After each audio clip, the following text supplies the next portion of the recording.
Welcome to Unpacking Peanuts, the podcast where three cartoonists take an in-depth look at the greatest comic strip of all time, Peanuts by Charles M. Schulz. Hey everybody, welcome back to the show. This is Unpacking Peanuts, where we are in unprecedented territory. This is part 4 of 1994, and I'll be your host for the proceedings. My name is Jimmy Gownley. I'm also a cartoonist. I did things like Amelia Rules, 7 Good Reasons Not to Grow Up, and The Dumbest Idea Ever. And you can read all my new comics right now for free at gvillecomics.substack.com. Joining me, as always, are my pals, co-hosts, and fellow cartoonists. He's a playwright and a composer, both for the band Complicated People as well as for this very podcast. He's the co-creator of the original comic book price guide, the original editor for Amelia Rules, and the creator of such great strips as Strange Attractors, A Gathering Spells, and Tangled River. It's Michael Cohen. Say hey. And he's executive producer and writer of Mystery Science Theater 3000, a former vice president of Archie Comics, and the creator of the Instagram sensation Sweetest Beast. It's Harold Buchholz. Hello. And making sure everything runs smoothly, it's our producer, Liz Sumner. Greetings.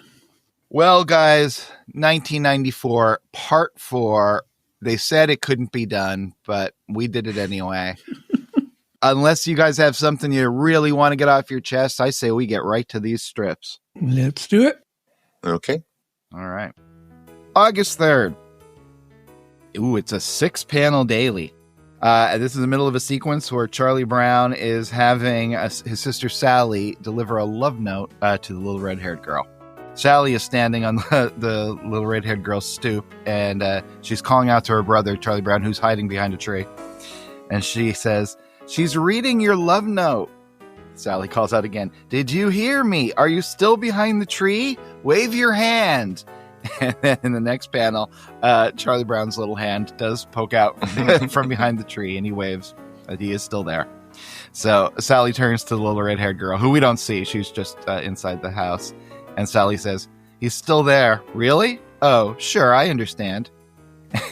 Sally goes to Charlie Brown, who's still behind the tree, and says, "She said she couldn't read your smudgy writing. And when I told her you're in the same class at school, she said she didn't remember you." To which Charlie Brown replies, "I can't stand it." Now, what happened to his so-called girlfriend that he was buying the gloves for? Peggy Jean is just like forgotten. Really? I mean, is she really forgotten? Does she show up again? I don't know. Huh. So he's a cad, basically. Well, I don't know that they were committed. I don't know that they said they were exclusive. So we see the little red-haired girl. No, you don't. Well, who's that in the 5th panel? That's Charlie Brown behind the tree. Oh, that fooled me too, because it doesn't really look like him. I was so used to seeing Sally at the door that I just assumed she was still there. It is odd that we see Sally looking to the right into the side of the house, as you always see when she's stepping on the stoop of the home.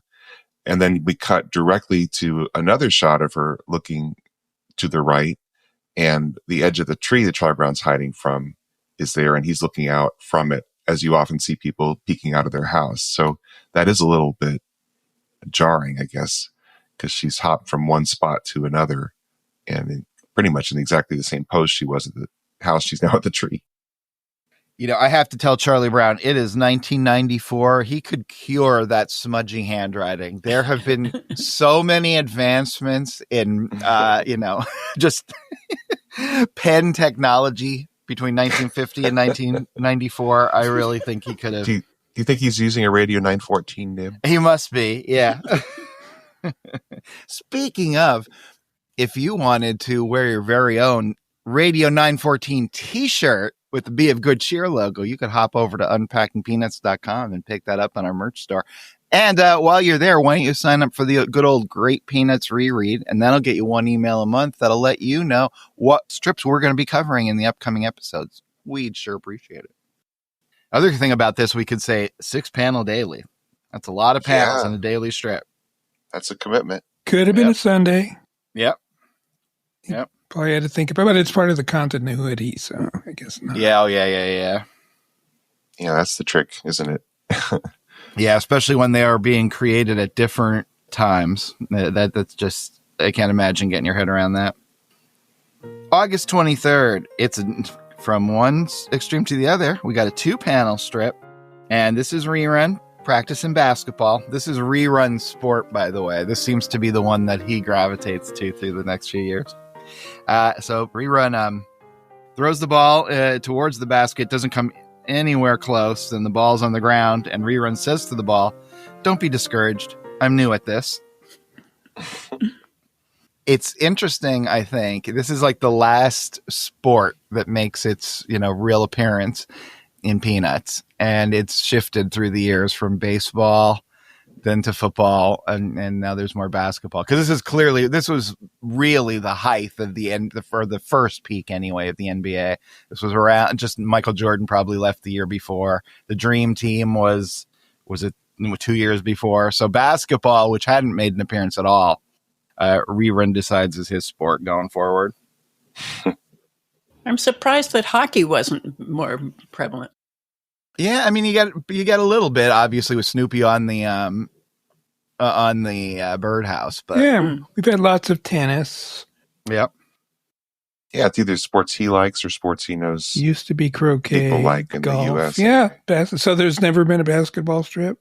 I mean, there probably has been one or two, but it's certainly rerun plays basketball a fair amount, with him by himself and with Snoopy.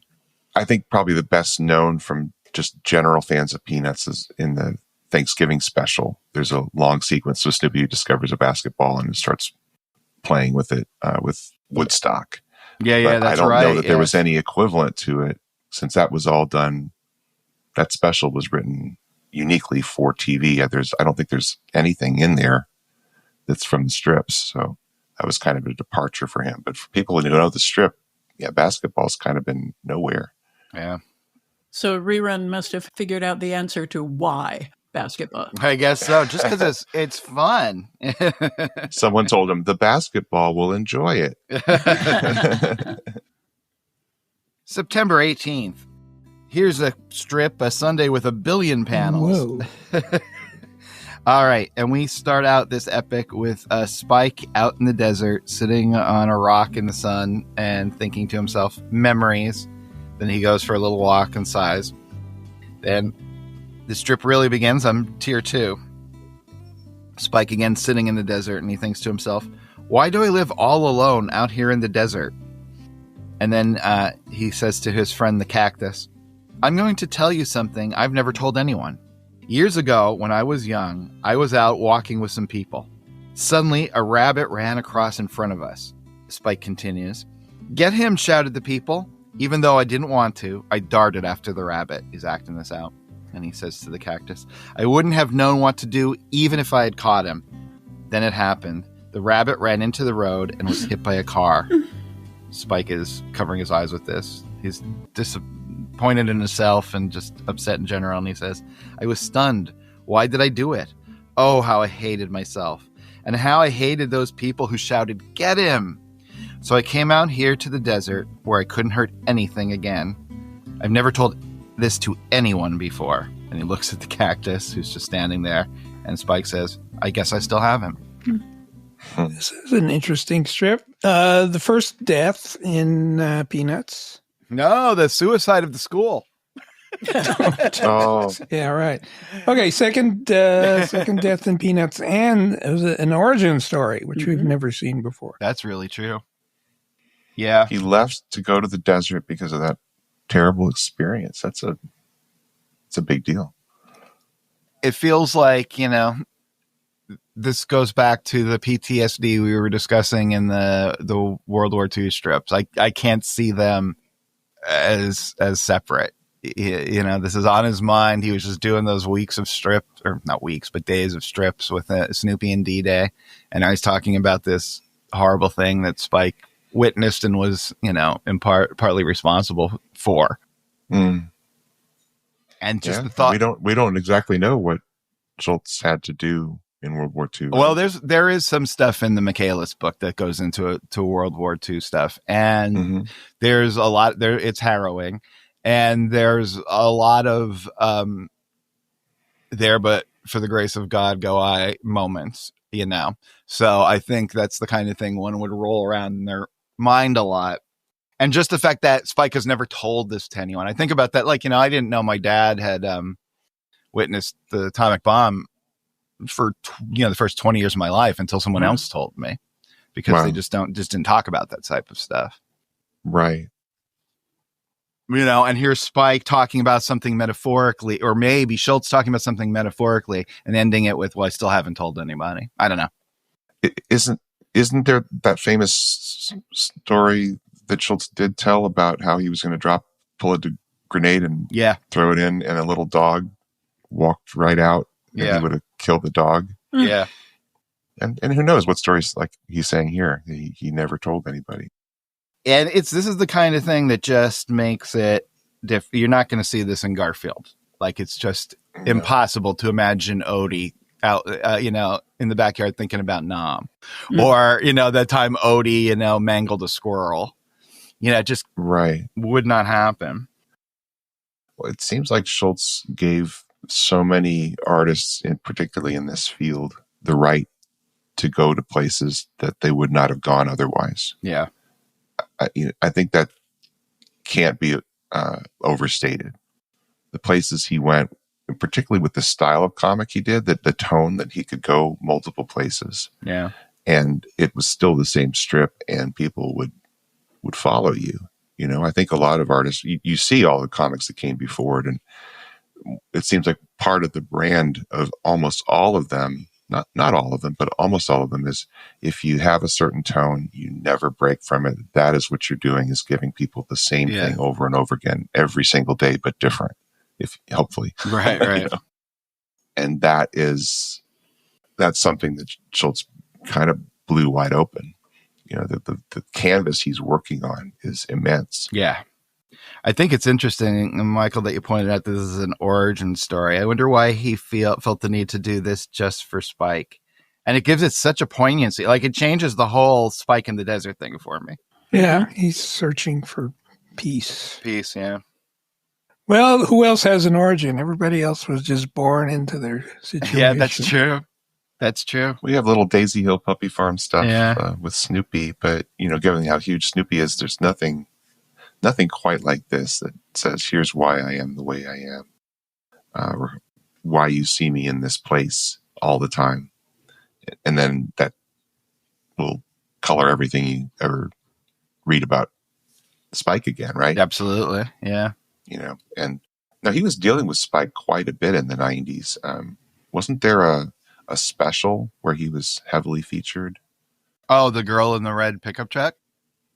Well, that was the 80s, right? Oh, yeah. Or was that the early 90s? Anyways, Schultz considered him a major character, obviously. Mm-hmm. And even though, who knows what kind of response he got in letters from people, maybe a lot of people were saying, hey, we really like Spike. Please do keep doing Spike. Mm-hmm. But you don't see it, as we said before. There's not a whole lot of Spike merch. Right. And he's ahead of his time, though, because now those mustaches are back in. So Spike would be right in the zeitgeist.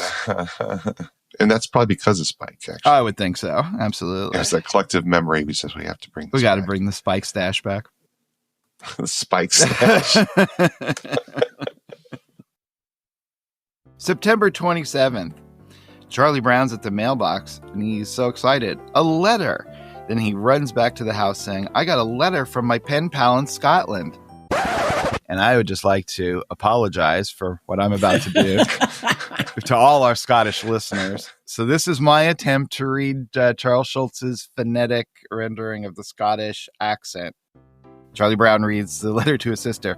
Dear Charlie, just been to the shops. Mama's in bed with a sore hide, and my da's making mince and tatties for the dinner. Love, Morag.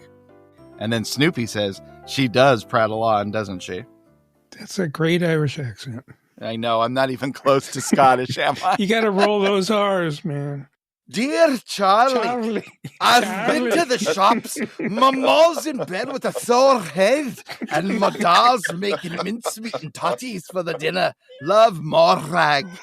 That's very good. That is, that's the best Ringo Starr doing Scottish I've ever heard. Is that prattling? No, No, it's it's the not opposite. prattling. You can't call someone prattling for being your pen pal. It's only like Don't one you tell you sentence. stories? Well, I think Snoopy's being ironic and say, wow, she does prattle on, so it's one sentence. I think that's the joke. Why Charles Schultz decided to do a Scottish accent 44 years into a dialect into the strip is bizarre. But now we at least know that his pen pal's name is Morag. I'm assuming he's gone through a lot of them, right? No, just Morag. That's it. He's only had Morag ever since the 50s. Yep. October 8th.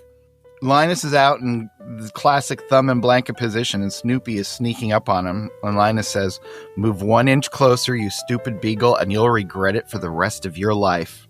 And then in the next panel, Snoopy just lies on Linus's lap, belly up, smiling at him, and says, "Isn't it odd how we all say things now and then we don't really mean?" With a big, cheesy smile. I love this fun. Yeah. That's it's Snoopy mixes it up pretty well after all these years. Absolutely. That one surprised me, made me laugh. Linus is looking pretty confused, curious. Mm-hmm. Yeah, so finally, after all these years, they're learning how to get Linus's goat. Snoopy could team up with Lydia, and they could do some damage there. Yeah, really, poor Linus. I have to say that I believe that this is the day that Michael and I arrived in Massachusetts after driving the truck across the country when we moved from Washington State. Wow. Oh, wow. How can you remember these things? That's impressive. October 10th. Peppermint Patty and Marcy are out. They're going to play some football in the rain. And Marcy says, "Why are we playing football in the rain, sir?" And Peppermint Patty says, "This is a down in the mud game, Marcy. It's slam, bang, rock'em, sock'em." And then Peppermint Patty kicks off, and she says, "Besides that, it's fun." And then we see the other team that she's kicking off to is Snoopy, Linus, and Charlie Brown. And Linus says to Charlie Brown, "Why are we playing football in the rain, Charlie Brown?" And Charlie Brown says, "Because we're out of our minds." This reminds me of playing, and we had a pretty fun and magical childhood, and the park right down the street I could see it from my house, had all sorts of things: a baseball field, a tennis court, a basketball court, all this stuff. Didn't have a football field though, and we would play football in the Little League baseball field. Uh-huh. And it got really disgusting if it if it was rainy. Oh man! And we're back to Peppermint Patty just loving her down in the dirt, rock'em sock'em football. Peppermint Patty has definitely met her moment in the 90s. October 16th. It's a Sunday, and Lucy has the football out, and she rings the doorbell at the Brown house. Ring, and then Lucy says to Sally, "Hi." And then Sally says, "Hi, what's up?" And Lucy says to Sally, "Tell your brother to come out. Tell him I'll hold the ball and he can come running up and kick it." Then Sally goes inside to Charlie Brown, who's in the beanbag chair, and she says to him, "She's here again. Why did she think you're dumb enough to be fooled again?" And then as they go out, Charlie Brown dutifully following Lucy out to the field, Sally calls after them, "You don't really believe my brother is that naive, do you?" She's still yelling. "I mean, after all, how often do you think you can fool someone with the same trick?" And we see Sally just watching, and from off panel, we hear Charlie Brown yell, "Og!" And then whump in the next panel. Sally is shocked by the whole thing, and then Charlie Brown just walks back, defeated, but not particularly perturbed by the whole thing. And Sally calls back out to Lucy saying, "Pretty often, huh?" This is my favorite football strip. I mean, because I could never believe that anyone's that stupid to fall for this. But we don't have to see it. So you get the laughs, but you also don't have the ridiculous situation that he believes her. Even though it happens, it's off panel. Well, and it feels just sort of like this. There's something about the way Charlie Brown does this. It's like he is going off to meet his doom. Like I think he's hypnotized. Yeah, that's what it looks like to me, too. He has no willpower. No, right. He's like, "This must occur. This always occurs." Yes, it's my face. Yeah, right. Yeah, he really is Charlie Schultz then. Yeah. I must do this every year. Yeah, right. Exactly. Yeah. I wonder how he felt about that. He's like, oh, no, I got to do it again. Well, this is a great solution. Yeah. Well, yeah, well, mixing it up. It seems like Schultz is continuing to mix things up. And saying things that people probably said to him. I mean, how often can you fool someone with the same trick? The same joke over and over again. Yeah. You're right. Yeah, it's very autobiographical. Yeah, it's very meta. It is about what it is. I have to do this every year. How many times can you twist it? How many variations on it? Yeah. Oh, and by the way, I just wanted to mention earlier, the pen pal not saying Charlie Brown. One of the super rare appearances of someone just calling him Charlie. Mm. I meant to mention Charlie. Charlie. Bunny Prince. It's Charlie. All of a sudden, our Scottish audience plummets. October 28th. It's the spin-off strip of Andy and Olaf just sitting at the holding up the barn wall. And Andy says to Olaf, "You know, Olaf, I think we should do more than just eat and sleep." And then Andy continues, "They say life is short." To which Olaf says, "It is?" Who knew? Oh, poor Olaf. He's just not in the loop. No, he's absolutely not in the loop. I'm obsessed with the idea of this being a spin-off strip with just the two of them never moving. I think that's a great idea. What's the title? It's called Andy and Olaf Hold Up a Barn. Yeah. Is it? Are all these characters automatically trademarked and copywritten? For the next 100 years. I believe so, yes. I mean, there's just in the contract that just says everything I create, I own. I think that's in the Constitution of the good old United States of America. Yeah, it's a TM, not an R with the circle around it. But yeah. Exactly.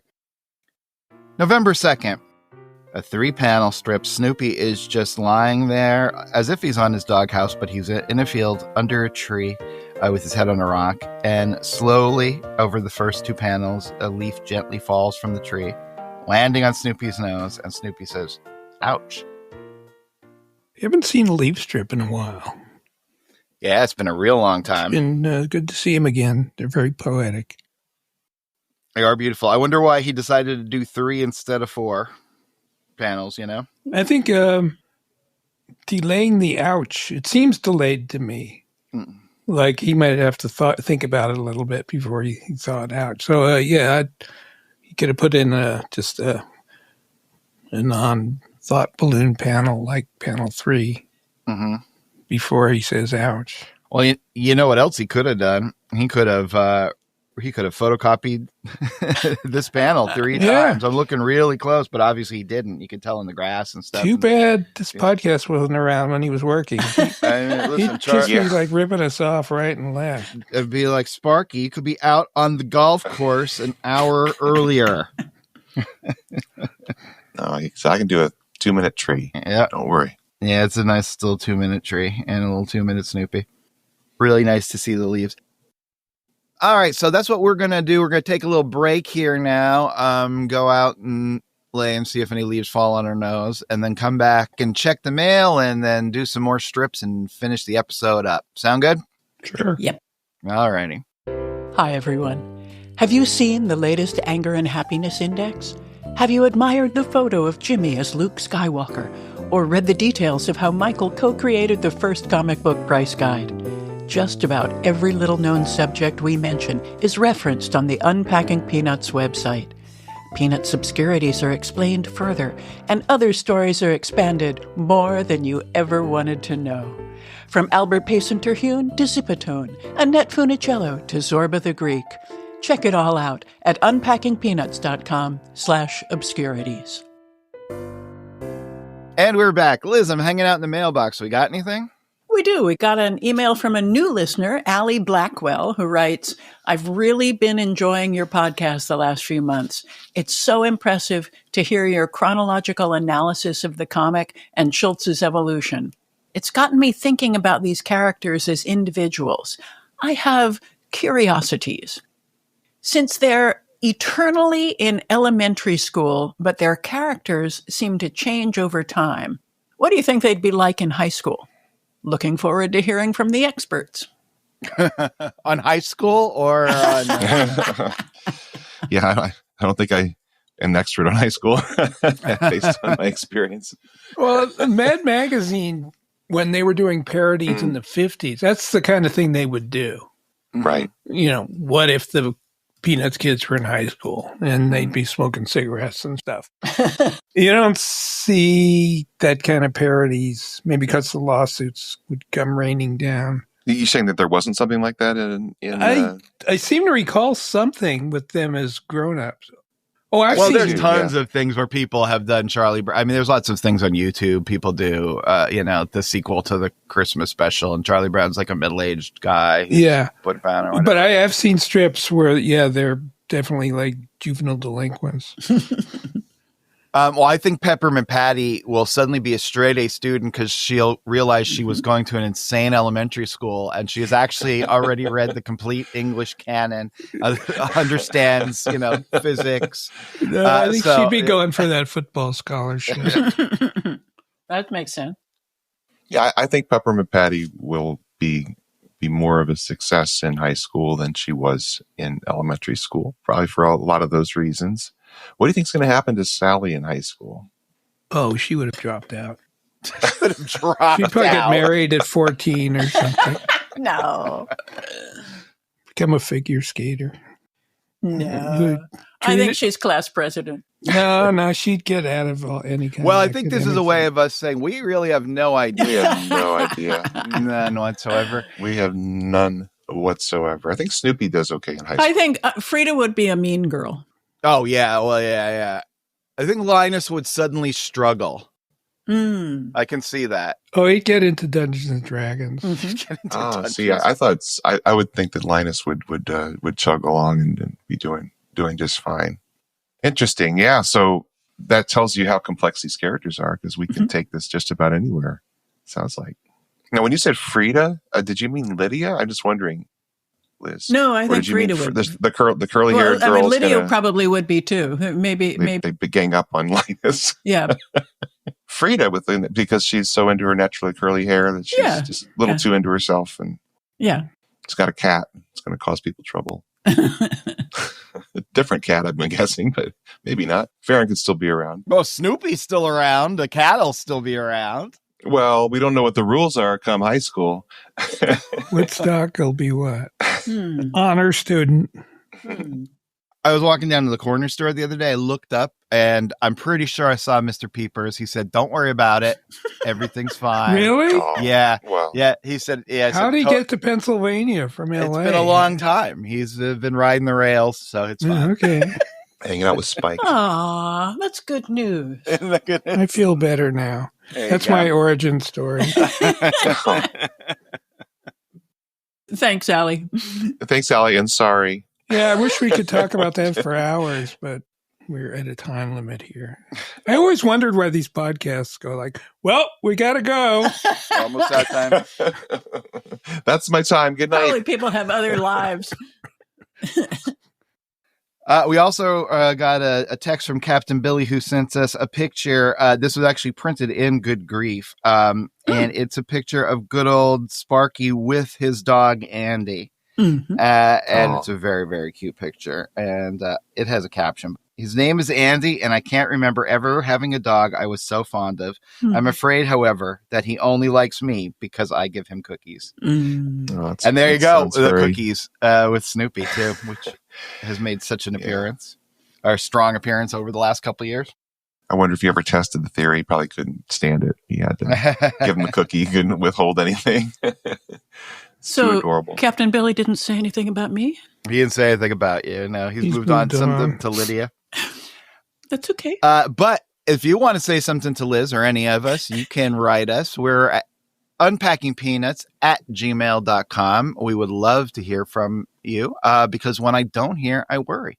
And if you want, you could also call or leave a text message. That number is 717-219-4162. November 16th. Linus is hanging out with Rerun. Linus is in classic thumb and blanket position, and Rerun says to him, I'm your younger brother, and I don't suck my thumb or cling to a blanket for security.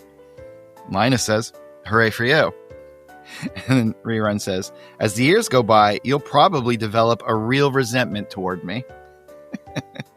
To which Linus just drops his blanket over Rerun's head, and Rerun says, and find different ways to get even. Well, first time we've seen that sibling rivalry between these two. Yeah. Yeah, seeing Linus as an older brother. Yeah, he's not doing much of a job there. He's learned a lot from Lucy how to be bossy. Hooray for you. Now that is sarcasm. Yeah, and I love how Rerun has to open this with, I'm your younger brother. All right. Little As you exposition know, dump. I'm your younger brother.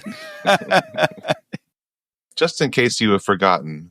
That is the best point in any action movie. As you all know. Yes, what do we all know? Of course. Yeah, well, poor Rerun. He's not getting much support from Linus as he makes his observations. He's correct, though. He's very astute. Rerun is kind of getting the vibe here from his brother, but I'm disappointed in you, Linus. And Linus does not care at all, which I like that. Just drop the thing over the little kid and tell him to shut up. Very cute. What do you think about him choosing to use the Zipatone on the blanket? It's not your linen blanket anymore. I knew Michael would lose his mind with that. He'd be up at night. It's a different blanket. Oh, I thought it was flannel. Outing yes, it is. flannel. It is 1 yard of outing flannel. Outing flannel. Exactly. Right. But now it looks colored. Yep. Well, did they ever color it in the Sundays? It's blue, right? Light blue. Well, yes, of course they have. It's blue. Yeah. It's a lovely light blue. Yeah. Okay. My sister had a little blanket too. So this rings true. If anybody was wondering, about 2.5 years ago on this podcast, I said someone bought me the officially licensed security blanket, but I had lost it. Yeah. Well, rest easy. Along with Mr. Peepers, my blanket was also found. Really? Wow. Yes. Well, So you can what- auction what- that off to our listeners. That's right. What makes it a licensed blanket? Does it have any like a registered trademark on Yeah, it has a corner little of it? embroidered Linus with his blanket in the corner. Okay. And does it form just in the shape it does as in the comic? Just automatically? Automatically, Put it over your yep. And shoulder? you could turn it into an airplane, paper airplane. Yep, all sorts of things. That's fantastic. It's come with instructions. You can't believe where it was. After all it was in the little chest I have that. Where you save all of your Peanuts memorabilia. Your hope chest. No, where I put yeah. blankets. It's my. Oh. It was in my Oh, chest of blankets. I thought Why you- would I was like, it was in my laundry basket for 17 years. 17 years? No, that could have been, but no. November 19th, another rerun. Rerun comes up to the door and of a house, and Snoopy answers it. And he says, "Hi, my name is Rerun. Do you want to come out and play?" And then he continues to Snoopy, "We'll have fun. I'll throw the ball and you can chase it." But then Snoopy just closes the door on him and goes back inside, and leaving Rerun out front to yell, "It would have been fun." I think that's the cutest rerun drawing on that first panel I've seen yet. Yeah, it's a good one. I love that he finally has his look down, except for the bird's nest hair. He's got the little overalls on, the shorter alls, and that's a good look. How tiny is Snoopy in that first panel, though? If Rerun's that small, you know? Yeah, he's almost. It's almost like he's on his all fours. He would have to be, to be that height. Yeah. And he gets up a little to lean in and look at the ball and consider it in the second panel, which I think is great. Yeah. It's like it might have happened. He thought about it. He didn't dismiss it out of hand. Yeah, so we're going to see more of Rerun and Snoopy together, and it's Looking nice forward to that. You get that little glimpse. Yep. December 11th. It's a Sunday. We start out with one of their symbolic panels. This is an igloo in a vast wintry landscape with Sally poking at her head out of the entrance, which then hard cuts to Sally looking out the window of her house with some flurries coming down. She then walks outside, looks at the flurries, walks back inside, And Charlie Brown is now there, and he's dressed and ready to go outside and play, I guess, in the snow. And or go to school, rather, I guess. And Sally says to him, "No school today. It's snowing. It's a regular blizzard. Everything is closed. Buses aren't running." She's still in the chair, just eyes closed, listing this stuff off. "Power lines are down all over the city. It's the worst blizzard since 1806. Charlie Brown goes outside and sees the few flakes falling down. And then he goes back inside with 2 sack lunches and says to Sally, "Here's your lunch. Let's go." Then they're both walking to school, and Charlie Brown says, "Mom said you could have stayed home in 1806. And to which Sally replies, "I can't see where I'm going." But there's only like 6 flakes falling. It's interesting. Well, looks like Charlie Brown's not naive about everything. No. He's not falling for this one. Now, Michael, tell us all the stories of your snow days off as a kid in Los Angeles. We had smog days. Did you really? Was it in really? LA, yeah. Oh, wow. Smog alerts. It's too dangerous to go outside. Wow. Holy cow. I did not realize that. Yeah, Man, that's 50s. That's crazy. Well, you just swap out 2 letters and you're good to go. Smog day. Yeah, I feel bad for kids because nowadays they're like, yeah, school's closed, so hop on Zoom. Mm. So they don't even get the day off to just have to hop on Zoom, which is, I mean, who's kidding who? Just give them the day off. So they are actually just having the computer days. Everyone's set up for it. So yeah, I guess once in a while, like if they do like a delay or whatever, then they just have the 2-hour delay and you go in. But yeah, they've had, especially it was during COVID. I remember they were, well, what's the point? You're not coming in anyway. So wow, yeah, it was bleak. I like the drawing of Sally peeking out of the igloo in the first panel. Yeah, I do too. You see a lot of igloos in pop culture these days. No, pop culture used to be lousy with igloos. It's true. She almost looks like she's in the basement. Yes, looking up. She's like in the little shelter, tornado shelter there. But yeah, it's this is when we know how much Sally really knows about how things work. She knows about power lines and and buses that can't run through snow. She's and of course in Sebastopol, this might be the worst blizzard since 1806. So.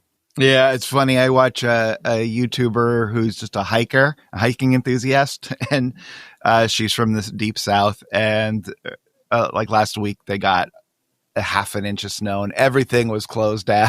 It was very exciting. She's like, "This is so thrilling." It's like, is it really thrilling though? It's a blanket of white. Yeah, half-inch blanket of half-inch blanket. Outing flannel. December 19th, Sally's writing to Santa Claus and Charlie Brown's watching. She writes, "Dear Monsieur Claus," to which Charlie Brown says, "Monsieur Claus?" And Sally, with heavy-lidded eyes, sarcastically says, "I suppose it never occurred to you that he might be French."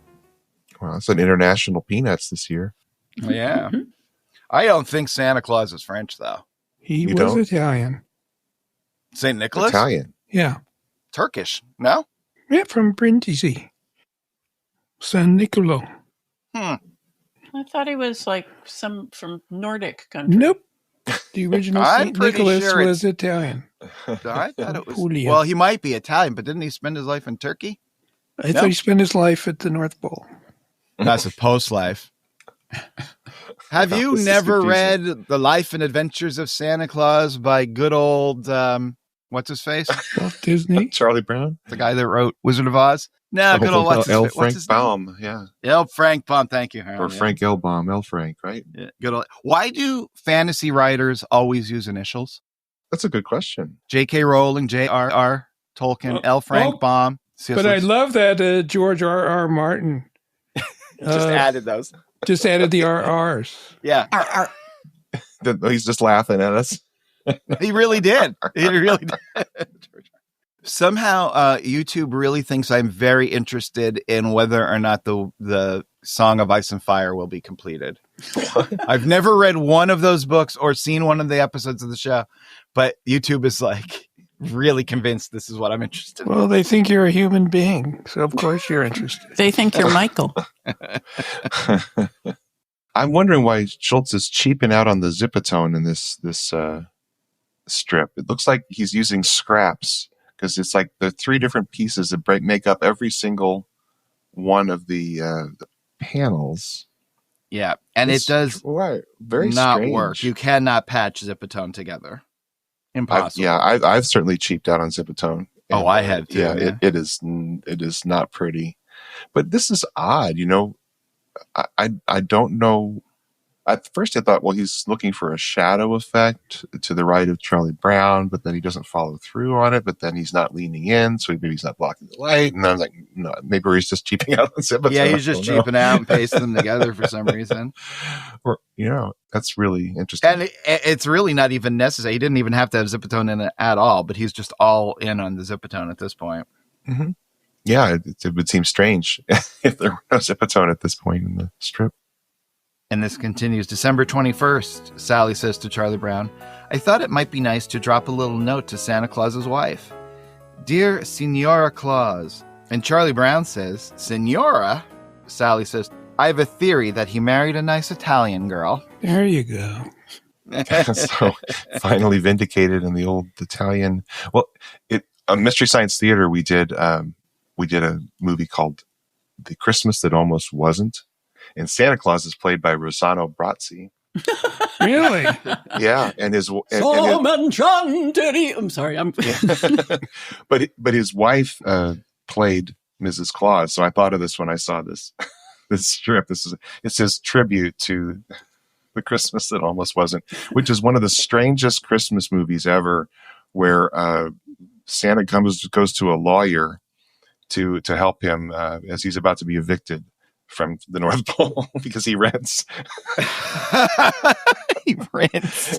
That's amazing. Great family tales with lawyers in them, And that brings us to good old December 29th. Linus and Lucy are sitting on a chair watching TV. And Linus says, I think there's something you should know. And Lucy says, what's that? And Linus says, the world does not revolve around you. And then there's a silent panel as Lucy contemplates this. Then she turns to Linus and says, you're kidding. I think that is a classic way to end the year, as a classic Lucy line. That could be right out of 1959. Really like it. Really, really good. And I just like that you can tell they're watching TV by that tiny little indication of a rectangle in just one of the panels. Yeah, they pulled up a chair really tight in on it's like a love seat. They wouldn't have let you do that back in the 50s.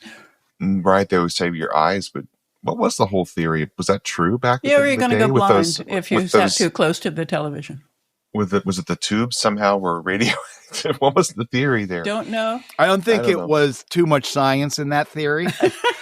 No, you think it was more just parents wanting you to do it. I don't know. Probably. Well, that brings us to the end of another great year. Just our usual yearly things that wrap things up and let us put a nice bow on it. So how about we start with Harold? Why don't you tell us what's going on with the old anger and happiness index this year? I didn't do it. I did not have access to the... You didn't do it? I didn't have access to the strips in the book while I was traveling. All right, so Harold is on assignment from the head beagle, so he was unable to do the anger and happiness index this year. So this is a great opportunity for all you out there. How many strips showed anger? How many strips showed happiness? Let us know. And if you're the person who guesses right, you win our esteem. Well, how do we know if they guess right? I will go and get the correct answer.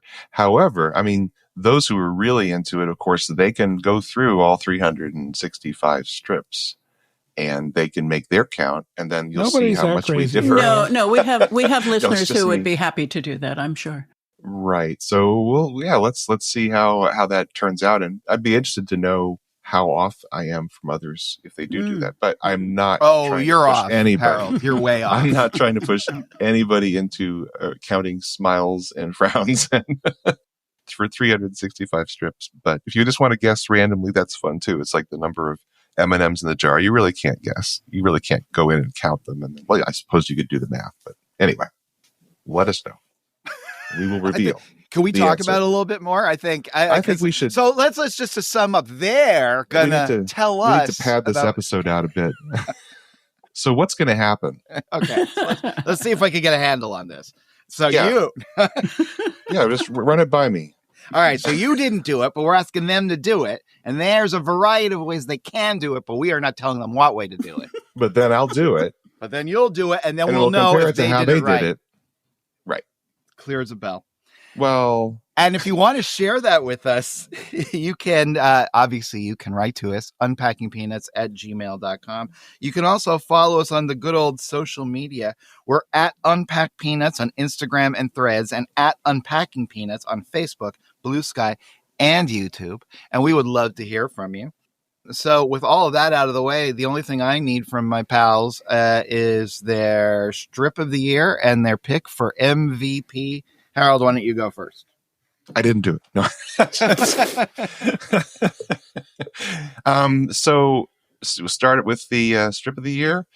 I thought I would, there was no strip that really, really stood out for me. There was some very distinctive strips, but in terms of like my favorite, I had a hard time. I liked the little strip with Woodstock doing the little show on the dog dish, and his show closes after one night. That was really charming, but I picked another very charming strip from October 8th, where Snoopy is sneaking up on Linus and being threatened by Linus for stealing the blanket, and he winds up in his back, looking up at Linus with that gigantic smile, saying, "Isn't it odd how we all say things? And now and then we don't really mean." I just thought that was a nice mix on a classic theme 44 years in. That's a good one. And for your MVP?